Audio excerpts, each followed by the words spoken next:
Manx Radio's Update with Beth Espey.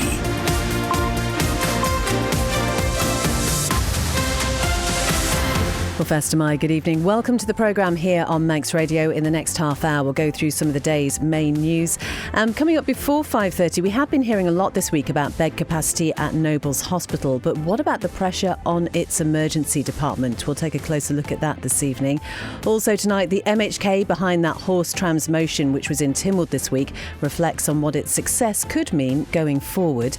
The Manx Development Corporation says it's made significant progress over the past year, but what does that actually look like in practice? And as we continue our journey around the island ahead of the House of Keys general election, today we are in Garth to see what people there think are the most pressing issues. All that, the weather and the traffic and travel as well. And if you'd like to get in touch, you can email studio@manxradio.com or text 166 177. We'll start, though, as usual, with a roundup of the day's main news headlines with Amy Fastamai. Manx Cares admitted the emergency department at Nobles Hospital is too small, but insists it's taking steps to manage demand in the short term. It's after the Medical Staff Committee highlighted a number of concerns about provision at the facility, particularly around A&E. Manx Cares Medical Director Chris Stockport says work is ongoing to improve the situation, but stresses he has total faith in the care provided in the ED. The department is too small by modern standards, but we are doing things that will help in addition to waiting for a larger emergency department. Farmers on the Isle of Man are demanding stronger legislation to tackle the issues surrounding sheep worrying. The Manx National Farmers Union also wants clearer enforcement, supported by public education campaigns about keeping dogs under control. The Department of Infrastructure estimates that 1 to 2% of vehicles on the island's roads aren't taxed. In response to a Tynwald written question, the department says it's not possible to give an exact loss of revenue. However, it's anticipated 1% of untaxed vehicles could result in a loss of around £110,000. 3 local bands will take to the stage at the Rovers' return this Saturday to raise money for stillbirth charity SANS. The gig, dubbed Sound for SANS, has been organised by local mum Ali Mellor, who lost her daughter Belle nearly 14 years ago after she was stillborn at 36 weeks. I think it's important for bereaved parents to acknowledge that their child or their baby, they did have a life and they are still parents and they always will be parents. Turning to international news now, and a report's found stay-at-home slogans used during the COVID pandemic in the UK wrongly sent the message that the NHS was closed. The third part of the inquiries concluded the UK's overstretched healthcare systems came close to collapse. Households in the UK are braced for a more painful squeeze on their wallets than previously expected. The Bank of England's held the base rate of interest at 3.75%, with inflation forecasts jumping because of the Middle East conflict. And plans to expand Wimbledon have been given a boost in the High Court. A judge has ruled there shouldn't be restrictions on how the land earmarked for development can be used. Those are your headlines. I'll be back with the news in full at 6. Thank you very much indeed, Amy. Well, the weather forecast now brought to you by Manx Glass and Glazing, and it's short and sweet, to be honest. Continuing dry and clear this evening and tonight, light winds, temperatures will fall to around 4 or 5 Celsius by dawn. And then tomorrow, another fine and sunny day, and it is going to feel quite warm again in those light winds, so maximum temperatures around 13.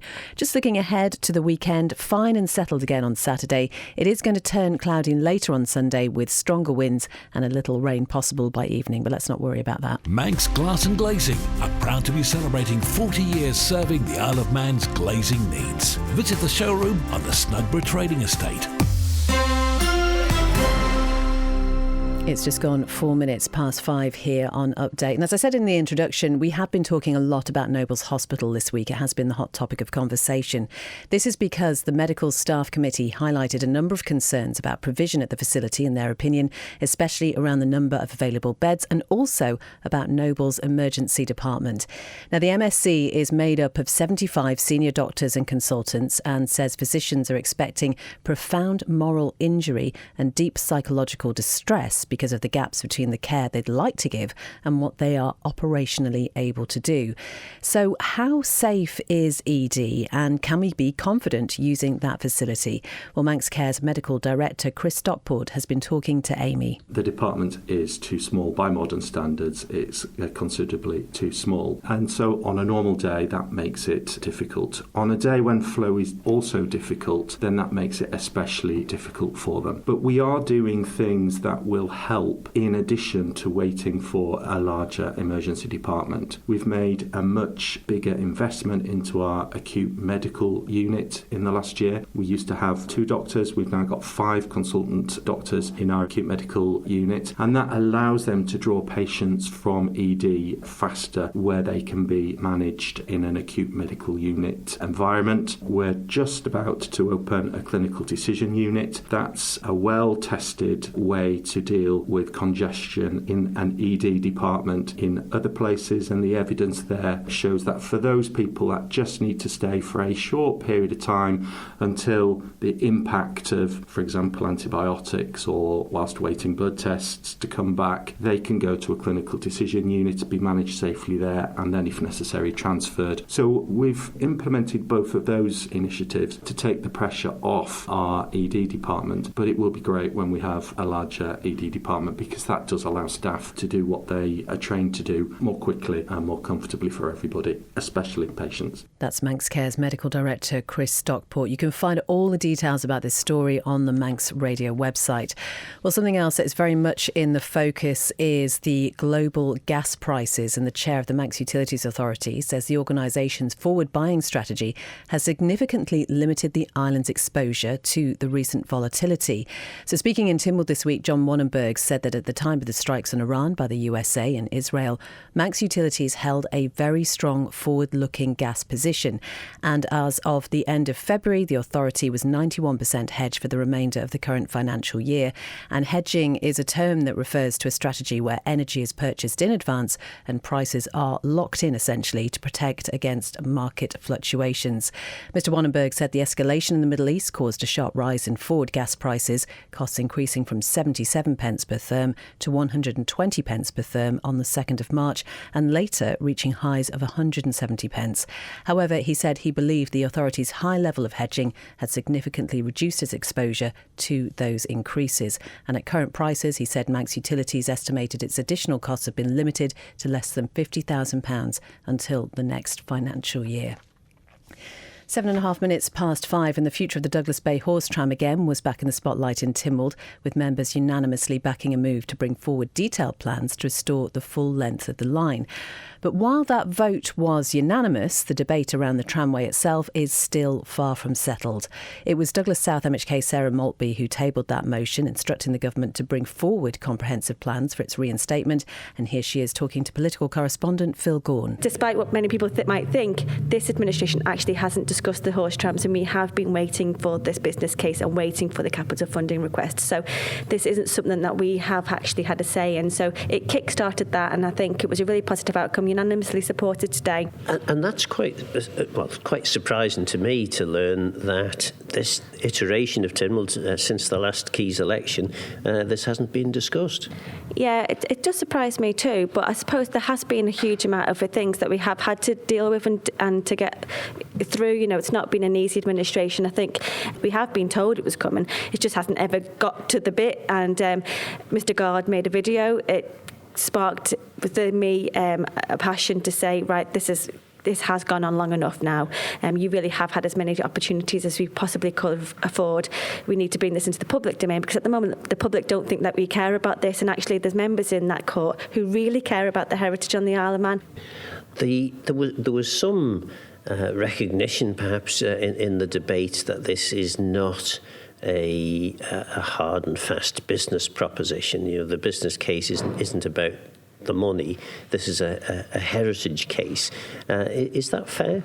Yeah, I do think it is fair. It is a heritage case, you know, predominantly. Of course it is. It's the longest running heritage rail horse tramway in the world. It's something that we should be really proud of. And what we need to remember is what we value and how people value what our heritage is. People come from around the world to see our heritage rails on the island. They really value the Victorian infrastructure that we have here. This is not just something that we like to do because it's nostalgic. This is something that people really pay good money to come to the island to see. They'll stand in the rain, the wind, the hail. They'll stand there and they'll take their photos and they'll really appreciate what we have here.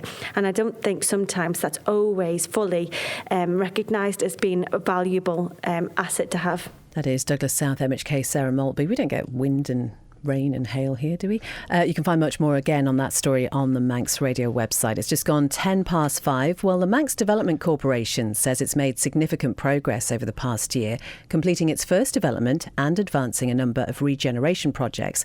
But its latest accounts actually show it remains loss-making, and Christian, as ever, has been taking a look through the latest director's reports. Christian Fastamai, what can you tell us about this? Yeah, Fastamai, Beth. So the corporation, which is owned by Treasury, says the year to the end of March 2025 saw its first completed scheme, Tai Clag, on Westmoreland Road. That was finished within its £11 million budget. That is, of course, a refurbished former nurses' home, now providing 37 apartments and a commercial unit, although rental income from that only began in coming after the end of the financial year. So beyond that one project, has there been quite a bit happening elsewhere as well? Yeah, so the report highlights progress on several sites, including, I'm going to try and say it, if I get it wrong, I'm going to apologise, Balaclone, Fairfield School, and plans for Parade Street, along with the wider Westmoreland Village scheme, which has since received planning approval. That, of course, is a major proposal with more than 130 homes, as well as shops, offices, community space, based on what's called the 20-minute neighbourhood principles, essentially. Meaning people can access most of their day-to-day needs within a short walk or cycle. But as I mentioned, financially, it is a little bit more of a mixed picture. Yeah, so the corporation recorded an operating loss of just under £690,000. That is slightly improved on the previous year, though, but the bigger figure comes from what's known as the fair value loss, and that's linked to Tai Clag, which is an accounting adjustment reflecting what the business is judged to be worth, and in this case it was valued lower than its original cost. So when you combine that with the operating loss, the total loss for the year comes to around about £3.2 million. What does that mean for the organisation overall then? Well, on paper, it means the corporation has moved into what's known as negative equity, where liabilities are greater than its assets. But the directors say it can continue operating what's known as a going concern, pointing to its cash position, borrowing arrangements and continued backing from Treasury. And just on borrowing, that has increased as well, I understand. Yeah, quite significantly. Manx Development Corporation has a £50 million lending arrangement with Lloyds Bank. The amount drawn down rose to about £19.4 million at the end of March. It also has around £2 million in short-term loans from Treasury, which are being used to fund early-stage work on projects. Just finally, though, MDC says its aim is to become profitable in the longer term and eventually return money to Treasury. But for now, the report highlights a loss-making operation rather than generating any significant income. But naturally, future reports will show that rental income from Tai Clag, which couldn't be included in this one. Christian, thank you very much indeed. It is 5:13, and it is that time of the week when we head over to a constituency on the Isle of Man and speak to residents about the issues on their mind ahead of the election in September. It's September the 24th that the Manx public will go to the polls to choose their next representatives. This week, Chanel Suku has been in Garth to speak to voters there. The wind farm is probably up there for, I think, everyone in Garth really is certainly on the agenda, I imagine, yes. Absolutely, I agree, and of course the sewage plant, of course, which we hope will also be dealt with. We're living in Laxey. These are two big issues really for us. There's too many holes in the roads. That's for seldom about something lacking. But I think Laxey's a great little place. There's lots of down the prom there. There's 2 cafes. But the state of the promenade itself is disgraceful. The road is been patched up and it's so dreadful big potholes in it and all sorts, so that's one of the main things for me around here anyway. Well, I think everyone has their own opinions of the key issues, don't they? I mean, mine, I'd put an end to net zero for a start. I don't think the island should be spending quite so much on trying to reach an ideal situation, to be honest. Yeah, it's unpopular really, but I'd have put the sewage work where they originally intended, down in the harbour where it already goes. I think to pump it all the way up the hill, to pump it all the way back down again, and the disruption installing it all, digging all the roads up, I think it's a nonsense really. I know some residents objected to it at the bottom. You can understand no one wants anything on the doorstep, do they? But as a generalisation, the money they've spent so far in trying to move it, I think it should have just gone down the bottom where it already is, personally. And the wind farm, no, I don't want it. That is some of the people in Garve talking about what the election issues are from their point of view. You can head over to Manx Radio's election mini site, find all the places that we've been to so far, and there will be another constituency next week. Manx Radio Travel, serviced by Quayside Tyres. So nothing specific on the roads, although we did understand along Circular Road it was quite busy a little bit earlier as people were trying to leave Douglas. We know that the old Castletown Road is now one way for traffic heading into Douglas. Traffic heading away from Douglas still needs to go via Quarterbridge. The road, though, still on schedule to reopen fully next Wednesday. Just a reminder, near the closure as well, temporary lights remain in place at the bottom of Quegg Hill. Just looking ahead to tomorrow, strike action by Unite the Union will again disrupt the bus services. So no dedicated school buses, but pupils can use other services with their Go card, with their trams, trains and the steam railway running. Contingency timetables will be in place, priority routes linking Douglas, Nobles Hospital and the island's main towns. And a reminder, this industrial action set for 4 days each week, with normal services resuming on Tuesday as negotiations continue. Then it's just the usual traffic lights and everything that have been all over the island currently. All looking okay down at the airport, and then with the steam packet, the next sailing will be the Manxman at 7:15 to Heysham. Manx Radio Travel, driven by Quayside, 664417. Head to Quayside Tyres and Service Centre on South Quay Industrial Estate. Quayside. It is coming up to 17 minutes past 5. We're just going to stay with the issue of travel because, as I just mentioned, for the best part of 2 weeks there have been really lengthy queues in and out of Douglas during rush hour, and that is because of those works being undertaken on a wastewater main on the old Castletown Road. I wonder if we can find the person who's been in their car for the longest over that time. But from 7 a.m. this morning, the road was slightly less congested one way anyway, and that flow into Douglas reinstated past that closure at the Whitehoe Industrial Estate. It'll stay that way until Wednesday. As I say, the road's scheduled to fully reopen then. Douglas North MHK John Wannenberg is the chair of Manx Utilities. First of all, what I would say is that there are significant problems with traffic, and I absolutely take that on board, but there are more significant problems with the underlying infrastructure which had to be sorted out. And there's no way around that. You've got to do these things or else the roads will just disintegrate. So I'm pleased to say that actually the MUA has been working very hard, and I could have said this yesterday, but I wanted to be sure that we'll convert to a one-way traffic at Whitehoe, and hopefully we'll go to two-way traffic on the 25th, I think it is. So yes, they've been working incredibly hard, and it's all to do with these large chambers above the 900 millimetre line that goes from Douglas up to Maryveg. And these are things you absolutely have to get right. And it involves curing of concrete, which takes time, and it doesn't need any vibration and the rest of it. But I don't want to labour the point. The important thing is that we've completed the works a little earlier than we thought we would. And hopefully there will be one-way traffic into Douglas. That is the Manx Utilities Chair, John Wannenberg there. So as 7 o'clock this morning was a little bit easier, hopefully, for you if you were getting into Douglas. Not sure what the situation is like currently trying to get home. If you let us know, that'd be great.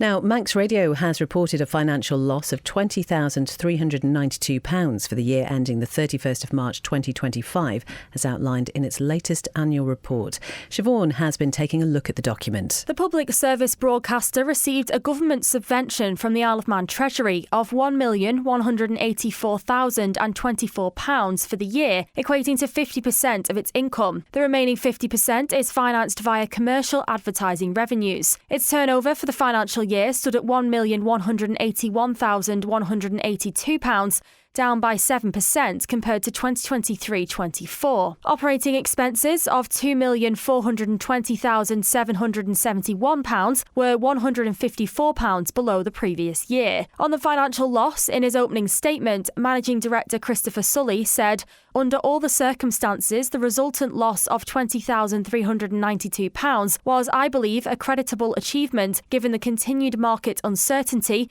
which is evident in almost all sectors that we engage with for our commercial advertising revenues." The report reveals the company remains reliant on future subvention payments and that Treasury, as shareholder, has confirmed it has no current intention to reduce the level of subvention allocated in the budget, which is subject to the approval of Tynwald. The approval of the subvention for the year ended 31st of March 2026 was done in February 2025 and was fixed at £1,360,705, inclusive of funding for minor capital works of £153,000. Also termed a public service grant for public service broadcasting, the subvention is provided on the basis a number of conditions are met across the station's broadcast output. Elsewhere, the report states that the broadcaster employs an average number of 35 people. In terms of remuneration, however, it only outlines that of the company's directors and trustees alongside auditors. 4 directors received a combined total of £279,251, trustees took home £42,965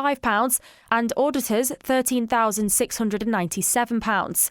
The company also saw £188,600 paid in pension costs. The full report is available on Tynwald's Register of Business and will be laid before the court at the April sitting. Siobhan Fletcher reporting. It's just gone 5:20. And just a warning now that this next story may be difficult for some listeners.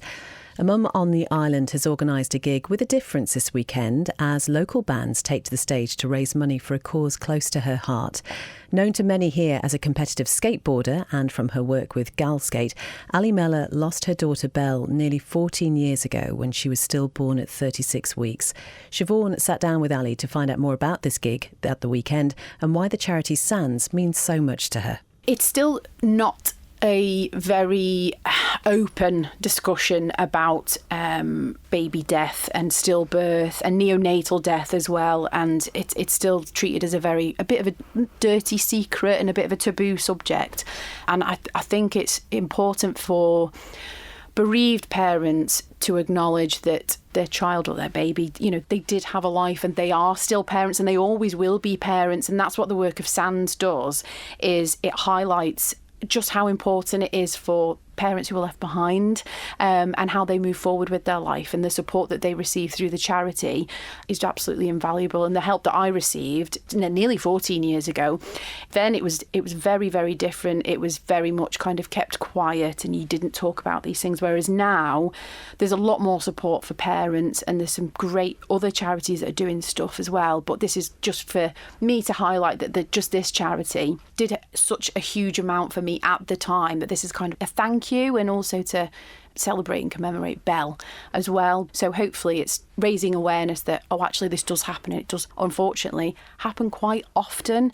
And the work that this charity does and other charities like it is it can help people who don't know what to say to parents, or they don't know what to say to families who have suffered this. And it's really helpful for people who aren't going through this but don't necessarily know how to deal with it or what to say or talk to people about. So that's another thing that they really do help with as well. It's a really great cause. That is Ali Mellor, and that Sounds for Sands gig will be held at the Rovers Return pub this Saturday night from 8. And if you can't go along but would like to donate to the cause, there is a link to Ali's Just Giving page in our article over at manxradio.com.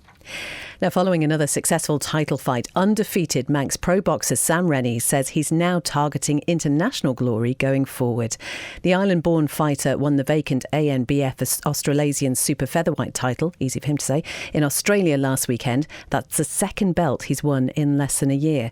He's been telling us how it feels to now be a two-time champion and what he feels the key has been to his rapid rise in the sport. It's hard to find the words to explain. I'm pretty sure I said that last time, but pro boxing's been around the Isle of Man since the early 1900s, and we'd never had a champion once in the history of the country.